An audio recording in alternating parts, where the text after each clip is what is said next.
Baroness Ashton, a properly negotiated two-state solution to the Israel-Palestine question would be the greatest catalyst to democracy, economic progress and confidence in the Arab world.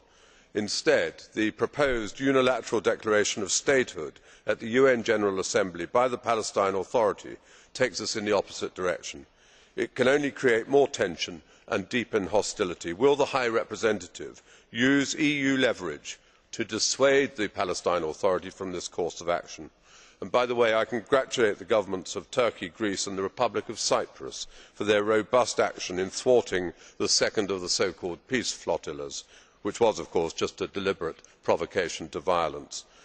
You have told us something of what the EU has been doing. I am not sure there is a lot to show for the €4 billion being spent since 2007 on democracy and development in the Arab world.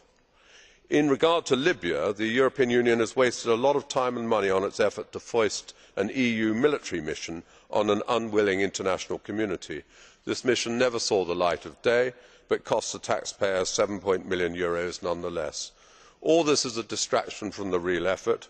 What a pity that more European NATO members have not contributed to the NATO Operation Unified Protector. And I am sorry the Polish Presidency is not with us this afternoon. Why is Poland not contributing at least one of its 3 squadrons of F-16 strike fighters to this NATO action? Thank you. Thank you. Mr. Murphy, you wish to intervene on Mr. Van Orden. Mr. Van Orden, will you accept the intervention? Mr. Van Orden, yes. Please carry on, Mr. Murphy.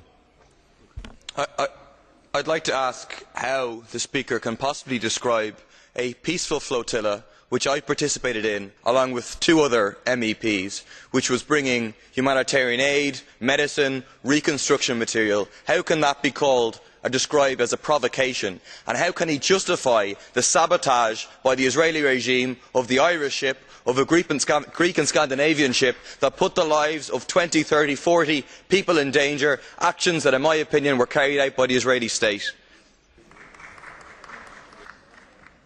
Well, my colleague will know full well the whole point of that first flotilla was to provoke precisely the response that you got.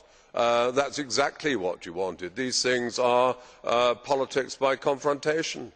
You want a violent reaction.